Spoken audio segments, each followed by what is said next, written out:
Oi, pessoal, tudo bem? Vamos estar começando hoje mais uma aula de biologia, começando agora a apostila 5, que é uma apostila super rápida, super tranquila, tá bom?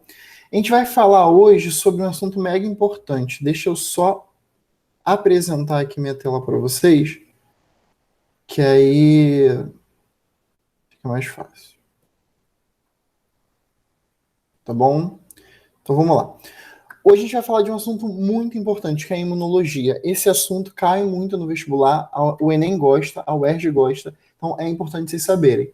Geralmente vocês veem esse assunto dentro de fisiologia, mas por que ele está na apostila, na biologia 3? Porque lembra que a nossa última aula, né, que foi a aula da apostila 4, última aula de biologia 3 da apostila 4, foi sobre sistema ABO, RH, fator RH, sobre herança dos grupos sanguíneos, de modo geral. Então, quando a gente fala de herança dos grupos sanguíneos, a gente está falando de antígenos, está falando de anticorpos, sendo que vocês não sabem bem o que é isso, vocês têm uma noção, mas não tem uma noção muito aprofundada. Então, o objetivo dessa aula é isso, é explicar conceitos básicos de imunologia, até porque imunologia é um campo da biologia muito extenso e muito complexo. Então, a gente vai falar hoje de uma imunologia básica para dar uma noção desse assunto para vocês, tá bom? Para falar de imunologia, antes é interessante vocês saberem sobre o sistema vascular linfático. E eu vi que a Nath já falou com vocês de sistema cardiovascular, do sistema circulatório, né, que é dividido em cardiovascular e vascular linfático, tá? Então vocês viram lá na aula de sistema circulatório, né, que esse sistema ele vai ser responsável pelo transporte do sangue ali. E o vascular linfático, que está associado a ele, vai ser responsável pelo transporte da linfa. E o que seria linfa? A linfa, ela é o plasma extravasado, o plasma que sai daqueles vasos sanguíneos e vai para o tecido ali que está próximo desses vasos, tá? Por quê? Porque o sangue passando ali em alta pressão faz com que parte desse sangue ele extravase pelos capilares que são muito finos. Então, essa parte do sangue que extravasa, que sai aqui desses vasos, estão vendo? Então, aqui você está vendo arteríola, está vendo veias e tudo mais. O sangue que extravasa dele vai para esse tecido, né? A gente vai chamar de linfa, tá? Então, ela fica aqui associada a esse capilar linfático e por isso a gente diz que é a linfa, né? Associada ao sistema vascular linfático. Então, qual é o objetivo desse sistema? Trazer essa linfa de volta para o sistema cardiovascular. A questão é que, no momento em que essa linfa chega ali naquela região de tecido, ela vai encontrar com vários micro-organismos, várias substâncias ali várias substâncias, organismos, vários compostos que podem estar contaminando o sangue. Então, aí que entra o sistema imune. O sistema imune, então, vai ser esse sistema que vai ser responsável pelo controle dos processos do nosso corpo. Entenderam? Então, quem organiza o nosso corpo? O sistema endócrino, que é o que está relacionado a glândulas endócrinas, ele tem o objetivo de chegar à homeostase, ao equilíbrio do corpo, mas é o sistema imune que vai estar controlando ali os processos, verificando se está tudo certo, verificando se tem contaminação, se algo está te fazendo mal, entenderam? Então é basicamente isso. Vocês verem, nosso corpo ele tem vários gânglios linfáticos espalhados por todo o corpo. Afinal de contas, sangue passa no seu corpo inteiro, praticamente, certo? E aí, essa linfa, ela vai seguir caminhos específicos. Então, ela está aqui nesses capilares linfáticos, né? Aqui tem como é, né, o geral, e aqui está a imagem. Aqui está a imagem geral e aqui detalhado, né? O detalhamento dela.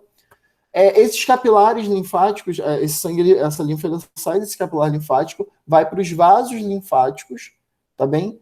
Chega até os linfonodos, que são aquelas estruturas do nosso corpo responsável, né, por esse transporte, a estrutura do nosso corpo que tem relação tanto com o sistema cardiovascular quanto com o sistema imune, até chegar ao ducto linfático, que é o que vai aqui, o ducto linfático, que é o que vai permitir a liberação daquela linfa ali, tá bom? Então, esse é o caminho que ela segue, beleza? E aí, quando a gente fala do sistema imune, a gente tem que pensar que nos órgãos que ele possui, né? Nos órgãos e nas células, primeiramente. Então, vamos pensar na constituição desse sistema imune. Esses órgãos desse sistema, ele pode ser dividido em órgãos linfóides primários e órgãos linfóides secundários, tá bem? Os órgãos linfóides primários vão produzir e amadurecer células de defesa. Então, você tem como exemplo o timo e a medula óssea, tá? E os órgãos linfóides secundários são os locais onde ocorre resposta imunológica. E aí você tem os linfonodos, como eu falei, o baço, as tonsilas, apêndice e placa de Peyer, tá? Todas essas estruturas vocês veem em outros sistemas anexos. Então, vocês veem muito isso em sistema respiratório, por exemplo, vocês veem em sistema circulatório, mas aí eu vou deixar que a Nath fale com vocês, tá bom? O importante é pensar, o que são órgãos linfóides primários, o que são órgãos linfóides secundários. Os órgãos linfóides primários é onde vai estar sendo produzida, onde as células de defesa são produzidas e onde elas passam por processo de maturação, onde elas vão amadurecer para conseguir adquirir e obter a sua função. E os órgãos linfóides secundários vai ser para onde essas células vão migrar para poder realizar a resposta imunológica, tá? Para poder, de fato, defender o nosso organismo, tá bom? E aí, existem muitos órgãos do nosso sistema imune, né? Então, eu separei os órgãos linfóides primários de vermelho, como eu mostrei para vocês, e os secundários, eles são de roxo, tá? Então, os linfonodos aqui estão aqui nessa região, por isso que eu falei que vocês veem lá na aula de sistema respiratório também, porque tem essa relação. Eles são órgãos linfóides secundários responsáveis pela filtração da linfa, tá? Tem o apêndice, que muita gente diz que pensa que não tem função, né? Existe uma questão evolutiva toda envolvida aí, mas de qualquer forma ele também é responsável pela resposta imune na região do intestino grosso.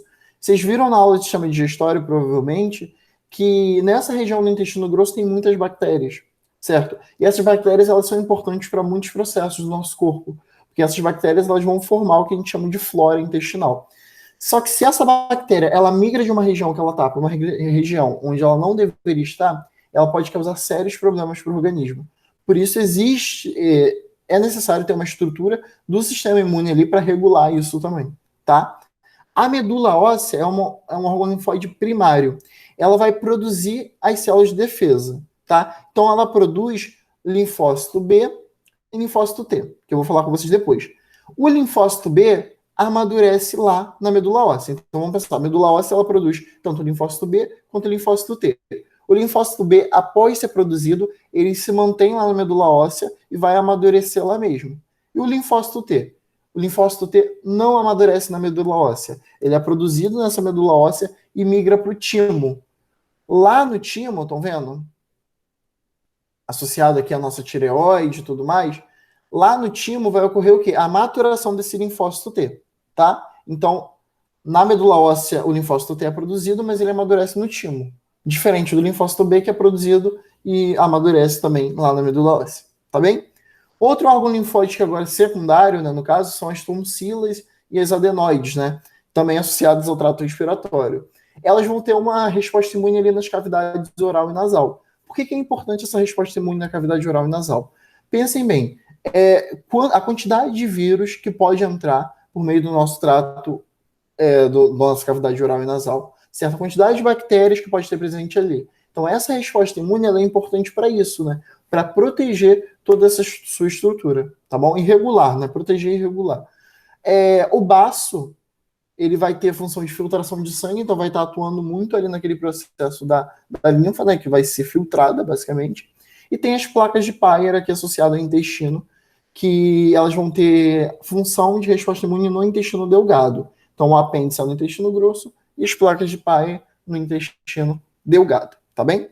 Então, esses são os órgãos do sistema imune. Eles são muito importantes e vocês precisam saber deles, tá? Além dos órgãos, a gente tem também as células, tá? Essas células do sistema imune, elas podem ser divididas nas que estão presentes no tecido conjuntivo, o conjuntivo associado ao epitélio, eu digo associado aos nossos órgãos internos, e outras no sangue. Não que o sangue não seja um conjuntivo, mas eu estou falando de conjuntivo propriamente dito, e o sangue é um conjuntivo especializado, tá bom?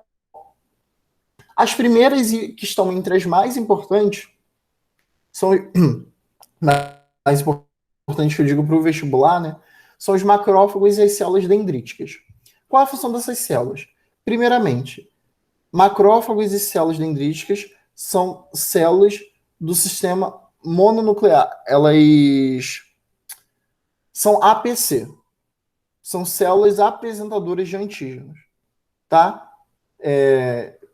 Seria APA, né, no caso, porque, enfim, tem uma tradução. Mas células apresentadoras de antígenos, certo? APC, porque células apresentadoras de antígenos.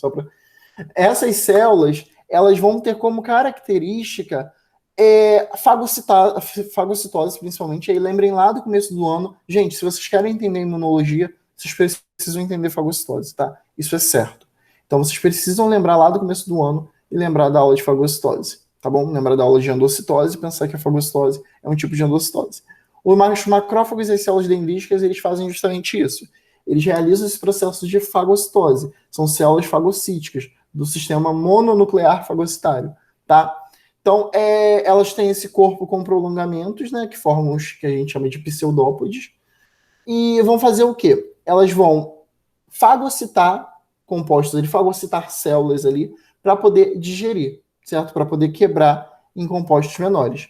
Então, por isso que ela é rica em retículo endoplasmático rugoso, ela é rica em complexo de Golgi, lisossomos, justamente para que aconteça esse processo. Por que elas são APC? Por que elas são células apresentadoras de antígenos? Porque basicamente qual é a função dos macrófagos e das células dendríticas? Teve alguma coisa errada ali. Acionou um macrófago e célula dendrítica. Então, o que eu falo de um serve para os dois, tá? Então, imagine, macrófago chegou ali.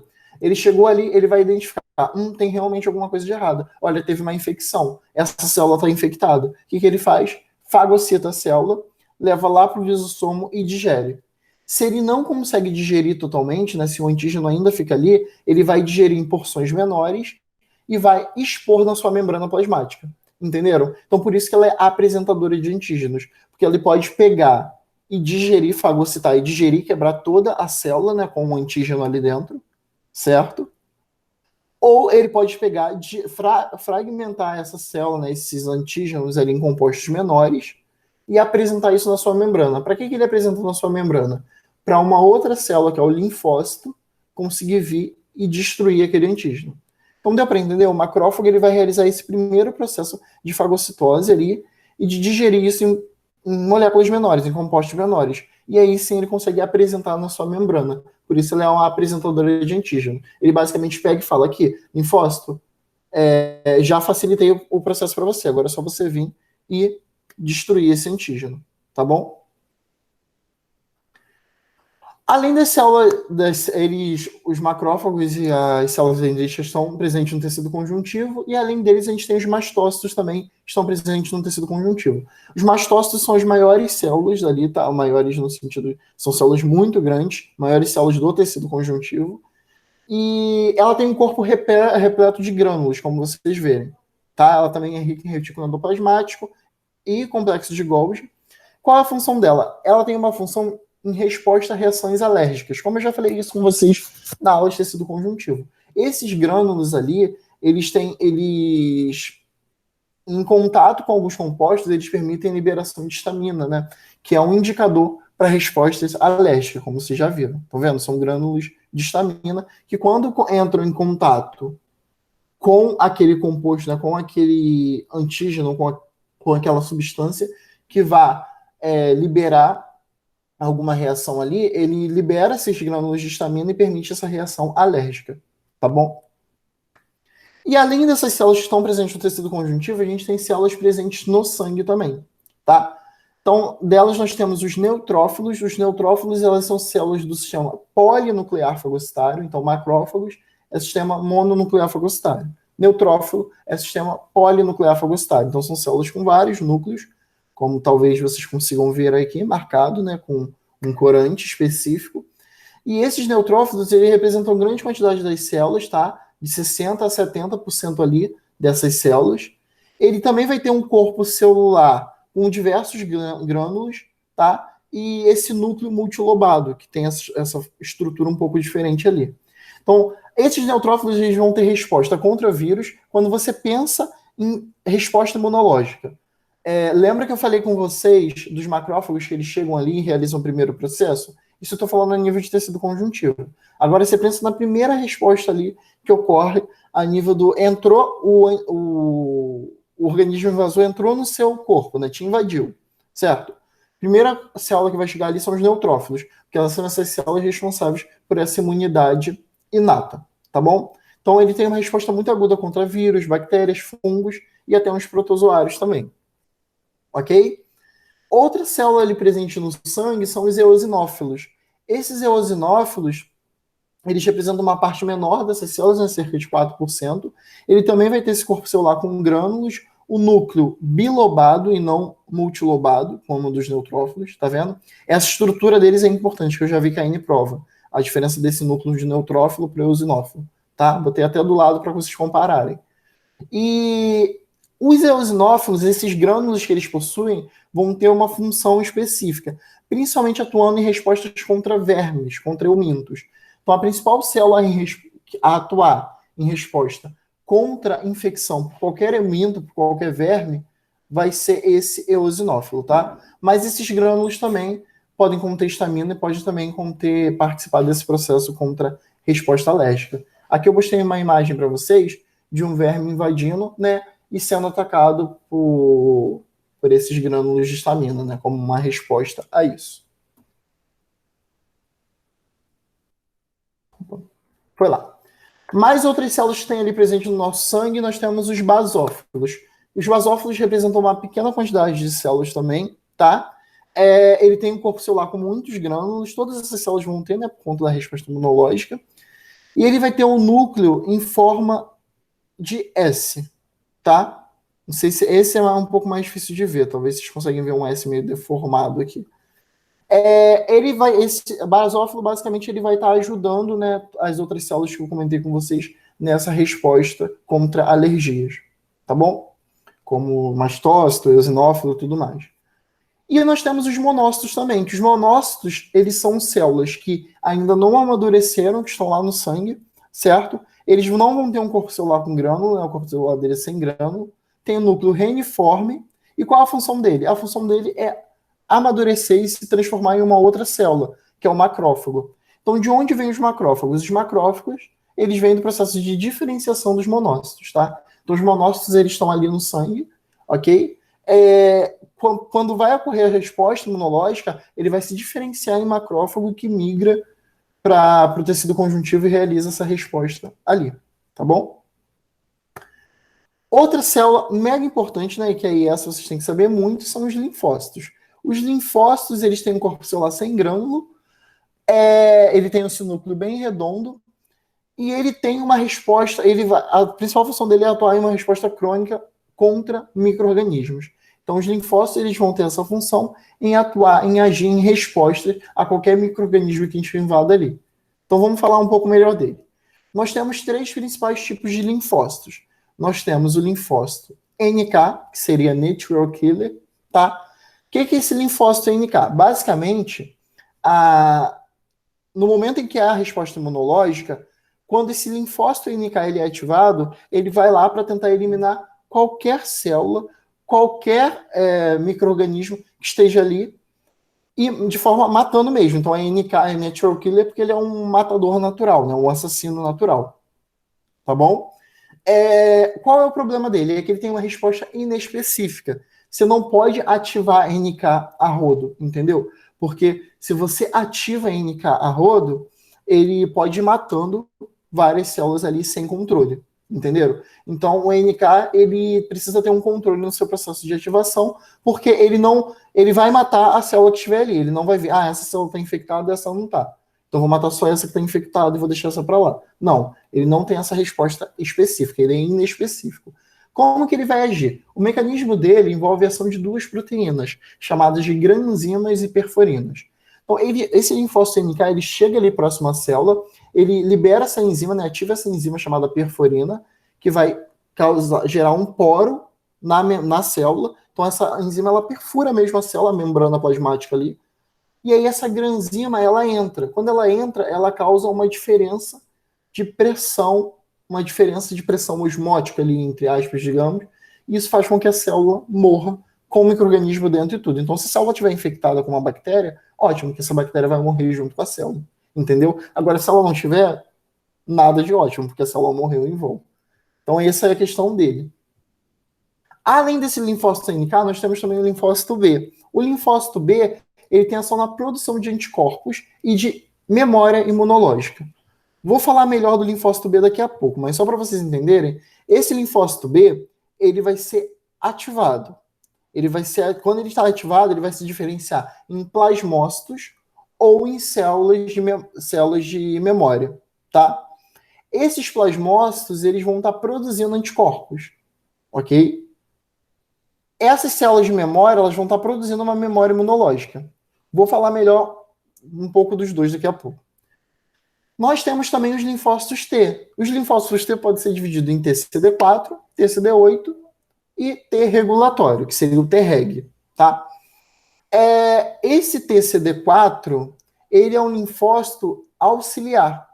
Então, ele vai induzir uma ativação dos outros linfócitos. Já o linfócito TCD8, ele vai destruir as células mesmo. Ele atua muito parecido com a NK. Tá? O linfócito TCD8, a diferença é que ele pode induzir também morte por granzimas e perfurinas, mas, no geral, esse linfócito TCD8, ele tem receptores na sua membrana. E esses receptores estão nas células também. O que acontece? Quando esse linfócito TCD8 ele quer matar uma célula, quando ele é ativado, essa célula ela vai expor esses receptores. Entenderam? Então o linfócito TCD8 está vindo aqui. Quando esse linfócito TCD8 está vindo, essa célula que foi infectada ela vai expor receptores, como mecanismo de defesa.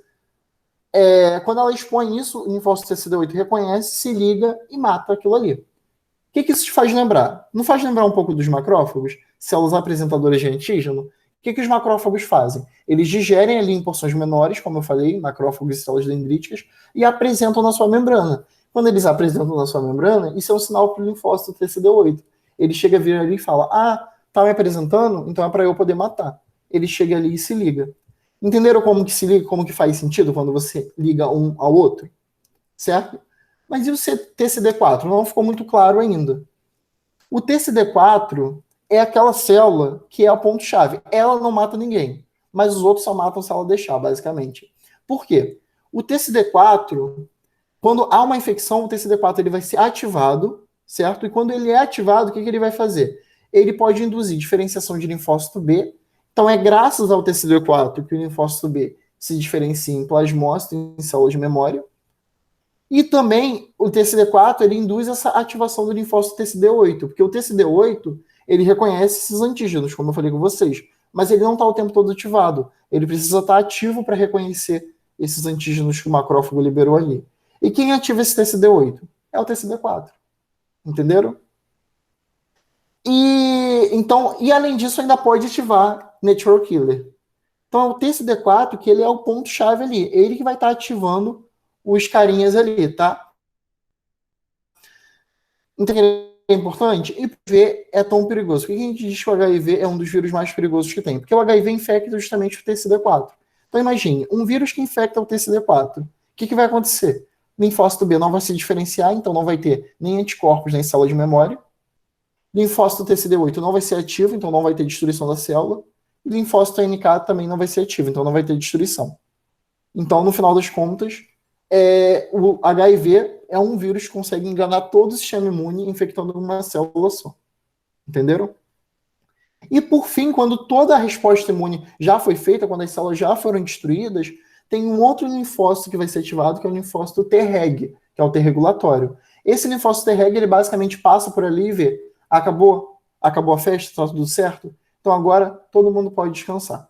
Ele vai diminuir a resposta imune, ele vai fazer com que essas células que foram ativadas para essa resposta, elas voltem a se inativar, tá? Para que elas não fiquem realizando resposta imunológica o tempo todo. Até porque a resposta imunológica, ela gera sinais que eu vou falar com vocês daqui a pouco. Então você não pode ter resposta imunológica o tempo todo, você tem que ter em situações específicas.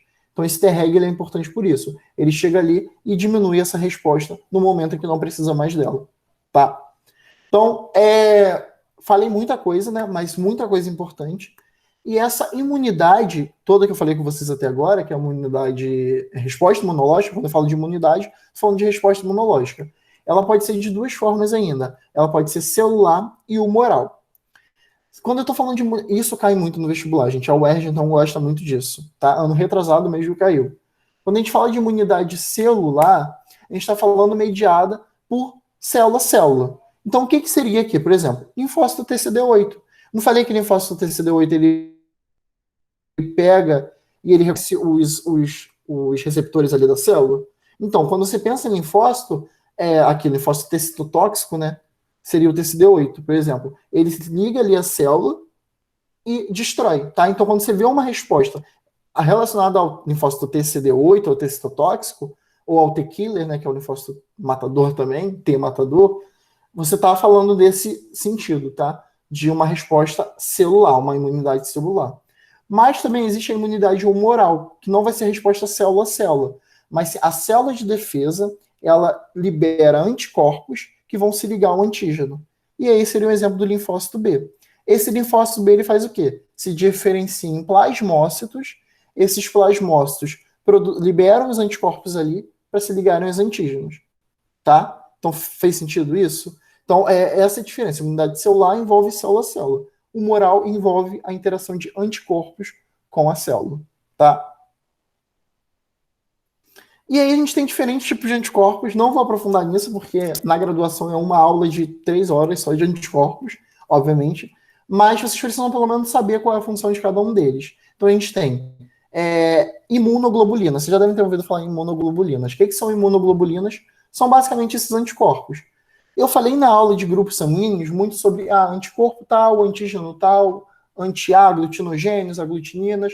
Mas o que é isso? Como eu falei, antígeno é uma porção do agente invasor que vai ser liberado ali, certo? Então, é uma porção desse agente invasor, uma porção do vírus, uma porção da bactéria que vai ser liberado ali. Uma proteína que ele produz e libera ali, certo? Que esse micro-organismo pode produzir e liberar ali. E os anticorpos são as proteínas de defesa. Então, anticorpos são proteínas. Você pensa em IG, vem de imunoglobulinas, é uma abreviação para imunoglobulinas, tá?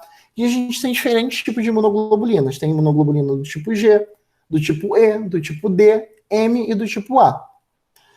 Quem já fez teste de Covid, ou já viu o teste de Covid em alguma reportagem, alguma coisa do tipo, eles vão avaliar principalmente 3. IgG, IgM e IgA, certo? Por quê? Primeiramente, IgM, que é o que mais cai no vestibular. IgM e IgG são os que mais caem. IgM é aquele que vai ser responsável pela primeira resposta. Estão vendo? Essas proteínas, essas imunoglobulinas, sempre vão ter pelo menos 2 cadeias, uma cadeia pesada e uma cadeia leve. Assim como a gente viu em proteínas lá, né? Lembra lá de estrutura quaternária de proteínas? Então, esse IgM vai ser o primeiro vai sempre atuar na primeira resposta. Então, ocorreu alguma invasão, linfócito B se diferenciou em plasmócito, quer liberar anticorpos, o primeiro sempre vai ser IgM. Ele vai atuar, então, naquela resposta de uma imunidade mais inata, tá? Na primeira barreira de imunidade, basicamente. O IgG, ele já vai atuar muito mais em defesa. O IgG é a principal proteína sérica, que a gente chama, que ele vai atuar diretamente em defesa. É o IgG que chega ali, se liga, identifica aquele organismo, certo? Aquele antígeno que está ali, melhor dizendo, e elimina aquele antígeno. Então é graças ao IgG que a gente consegue eliminação de determinados antígenos, né? Eliminação de determinados antígenos que foram liberados por partículas virais ou partículas bacterianas, entenderam? Então o IgM ele atua a princípio, a primeira barreira. Mas quando ele não é específico, né? Ele é muito inespecífico, ele atua em várias coisas. Então, quando ele não foi suficiente, esses IgGs vão ser liberados para destruir qualquer antígeno que esteja ali e eliminar qualquer partícula viral que seja ali, tá bom? O IgA também é muito importante, ele atua muito em mucosas. E aí, por isso que a gente fala de Covid, né? Covid é um vírus que afeta principalmente as nossas mucosas, cavidade oral, nasal. Então, IgA nesse momento é importante, porque tem muito anticorpo ali associado. IgE está associado à contaminação por eumintos, geralmente, vermes, tá? IgD IgD não cai no vestibular, não é importante para vocês. Eu nem lembro muito bem o mecanismo dele, para ser sincero, porque é muito mais faculdade mesmo. Mas ele é importante em vários mecanismos secundários, tá? De processos de inflamação e tudo mais. Aí, esses anticorpos, essas células B, elas, como eu disse para vocês, né, elas vão sofrer um processo de diferenciação em plasmócitos ou em células de memória, e essas células elas sofrem expansão clonal, né, tá? Então, isso é muito comum em qualquer infecção que tenha, tá? O que seria essa memória imunológica? É a lembrança, via células de memória, de uma exposição prévia ao antígeno. Tá? Esse é o mecanismo da vacina, que eu vou falar daqui a pouco com vocês também. Então, essas células B, em algum momento, elas foram expostas a algum antígeno. O que ela vai fazer primeiramente? Produzir anticorpos para eliminar esse antígeno e produzir células de memória para gravar a sequência desse antígeno. Entenderam? Beleza, então esses anticorpos eliminaram e as células de memória gravaram. Estão ali. Essas células de memória vão sofrendo expansão clonal e tudo mais. Depois de muitos anos depois, você foi reinfectado por aquele antígeno, por aquele organismo que liberou antígenos ali, né? O que vai acontecer? Essas células de memória, elas vão começar a se multiplicar de novo, né? Começar a aumentar ali o número delas, e elas vão guardar, elas vão lembrar, como elas guardaram a memória, elas guardaram a sequência daquele antígeno que previamente infectou, elas vão lembrar e vão falar, peraí, esse eu já sei qual é o anticorpo que elimina esse antígeno. Então ela faz o quê? Aciona esses anticorpos, né? Que vão eliminá-lo de novo. Por que é tão difícil achar uma vacina? Porque a gente tem que saber qual é o tipo de anticorpo que elimina aquele antígeno. Entendeu? Por isso que depois que você acha, se não for um vírus ou uma bactéria que sofra muita mutação, perdão, vírus, né, nesse caso, que sofra. Porque bactéria também pode ser. Mas o vírus, principalmente, que sofra muita mutação, é muito fácil depois que você acha, porque você já sabe qual é o anticorpo que elimina aquilo. Então o importante é saber qual é o anticorpo que você pode produzir para eliminar aquilo. A partir do momento que você sabe, tranquilo. Então, olha só, a resposta primária. Esse gráfico ele é muito bom, ele cai muito no vestibular, que ele mostra a diferença de uma resposta primária e uma resposta secundária. Então, você teve a primeira inoculação do antígeno, teve uma resposta primária, ok, conseguiu eliminar. A segunda, a resposta vai ser muito, mas muito maior. Por que essa resposta vai ser muito maior? Porque você já sabe qual é aquela sequência. Entende? Então, só você produzir aqueles anticorpos e elimina ali, tá bom? Isso é memória imunológica, princípio da vacina. E é importante falar que eu falei de muita coisa, de muitos processos, acho que todos esses processos ocorrem ao mesmo tempo, tá, gente? Então, olha só. Aqui a gente está mostrando, né, a ação de antígenos, o anticorpo libera, diferencia em plasmócitos que vão liberar esses anticorpos ali, tá bom? Beleza. Mas, ao mesmo tempo, esses linfócitos T, CD4, eles estão, ali ao mesmo tempo que eles estão ativando esses linfócitos B, eles ativam esses linfócitos T também. Estão vendo? E ativam células de memória e tudo mais, percebem? Então, todos os processos ocorrem ao mesmo tempo. O linfócito TCD4, ele vai ativar diferentes vias ali, tá bom? Isso acontece... e por que o linfócito TCD4 ele é ativado? Que eu não comentei com vocês, né? Porque quando há essa infecção ali, né, esses macrófagos, eles vão fagocitar e as interleucinas que eles produzem, elas são um sinal para esses linfócitos TCD4. Então, essas interleucinas aqui produzidas ali, por essa expressão desses macrófagos, elas se ligam ali e ativam esses TCD4. Quando ativa o TCD4, fala, pera, pode deixar que agora eu ativo todo mundo. Aí, por meio de interleucinas, ele também vai ativando todo mundo, tá bom? Isso é importante. E essa resposta imunológica, como eu falei, por que o linfócito Treg, que é o T regulador, é tão importante? Porque quando para a infecção, você tem que diminuir a resposta. Isso é certo. Porque a resposta imunológica, ela gera respostas do nosso corpo também, né? Então você tem esses 5 sinais da inflamação: calor, rubor, tumor, dolor e limitação funcional. Isso essa imagem é clássica de qualquer livro de imunologia que você pegue de graduação, tá? Inclusive na graduação uma aula só dessa imagem, né? Só sobre respostas inflamatórias, né? Ou imunológicas. Isso tudo acontece como resposta do seu organismo mesmo. Então, por que você fica com febre?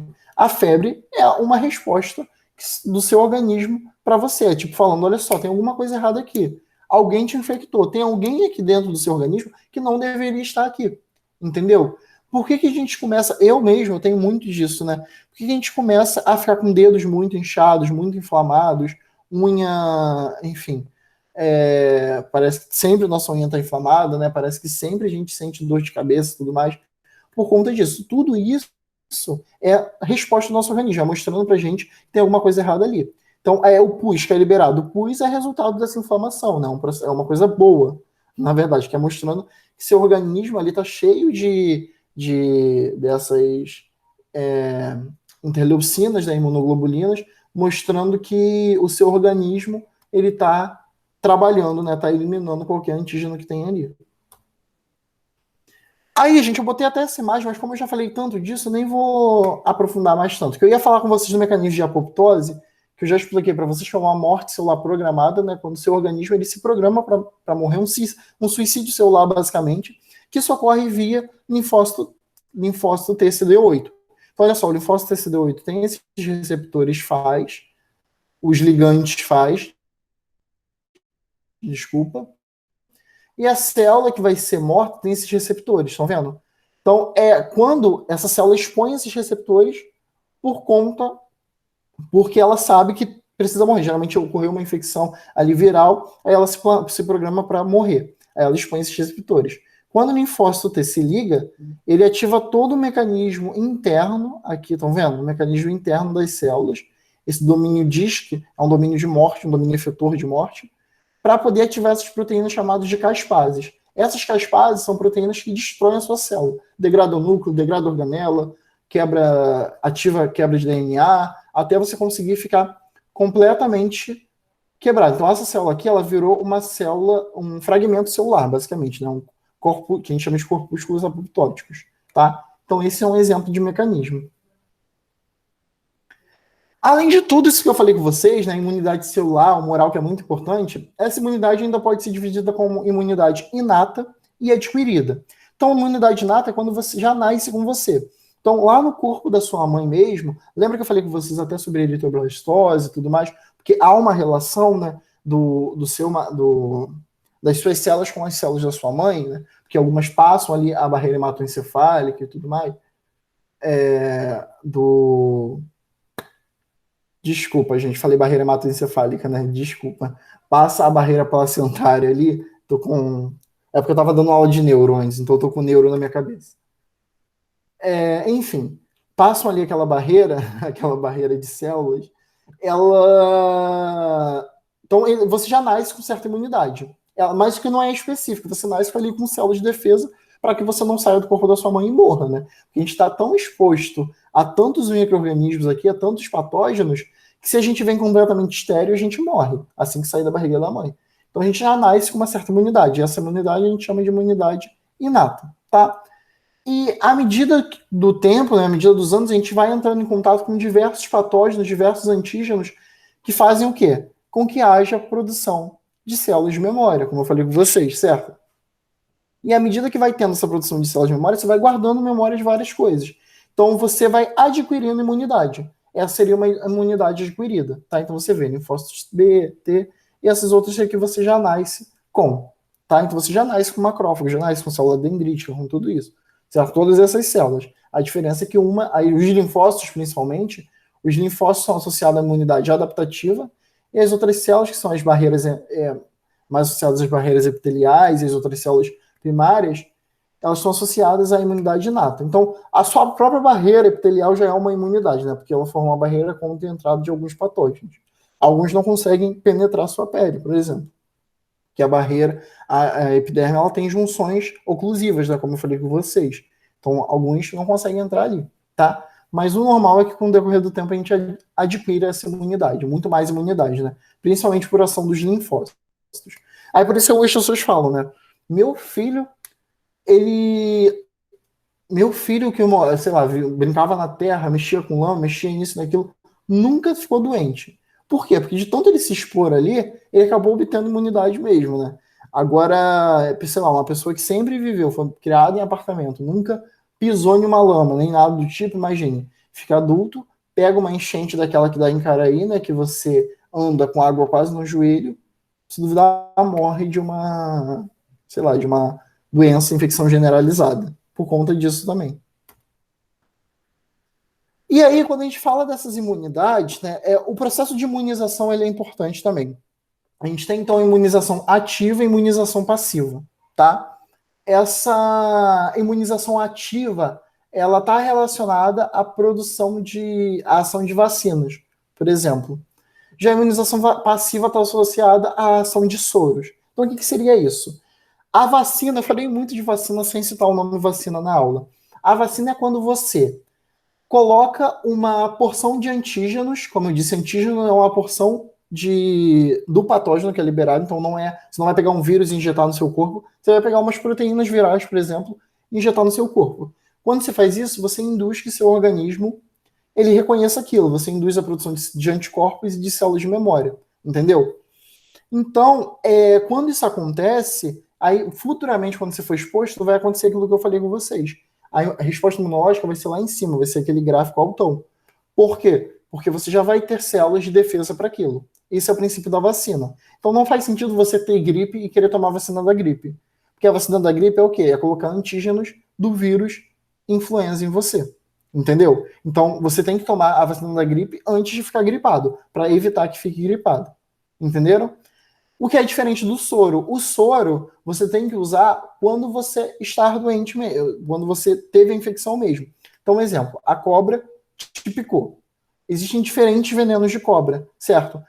Não, depois que ela te picou, não dá tempo de você tomar uma vacina nem nada do tipo. Então, você tem que tomar um soro, que seriam anticorpos, tá? Então, a vacina seriam antígenos. O soro é uma imunização passiva. Você já introduz os anticorpos ali em você. Quando você introduz anticorpos, esses anticorpos eles vão atuar para neutralizar aquele antígeno, para tentar eliminar aquele antígeno ali, tá?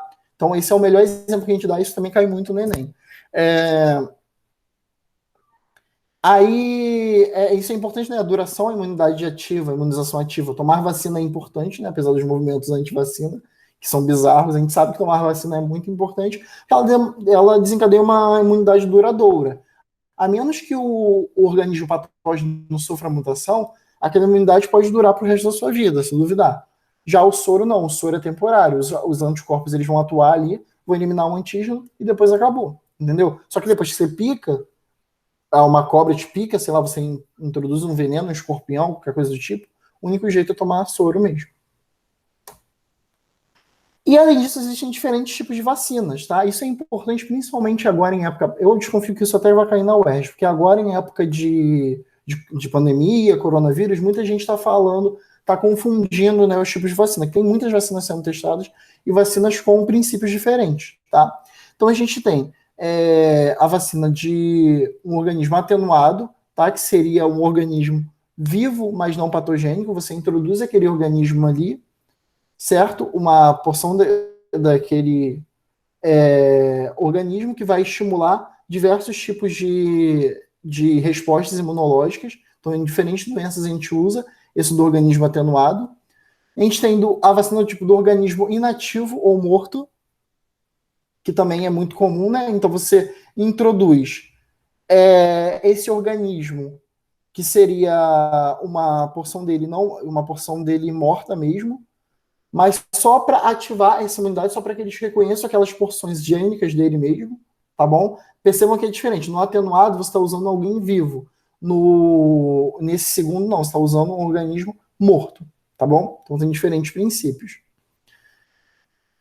Você tem a toxoide, né, composto, que seria um composto tóxico inativo. Então você pega compostos tóxicos ali, que podem ser liberados. Então isso é muito comum quando o vírus libera toxinas. Você pega alguma daquelas toxinas que podem ser liberadas pelo organismo, introduz para que seja produzida uma imunidade com relação àquelas toxinas. Tem vacinas de subunidades, que é quando você pega proteínas específicas daqueles organismos, certo? E libera ali. E aí essas proteínas podem ser recombinantes e tudo mais, você ativa uma imunidade a partir disso. Vacinas conjugadas, que é quando você pega e relaciona, você passa por um processo em laboratório para poder alterar, né, estruturalmente aquele composto que você vai introduzir para induzir essa imunidade.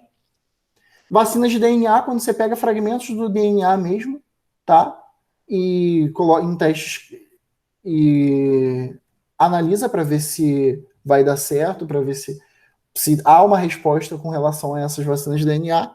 E tem de vetores recombinantes, que aí seria um processo que a gente vai falar na nossa última aula do ano, que é biotecnologia. Tá?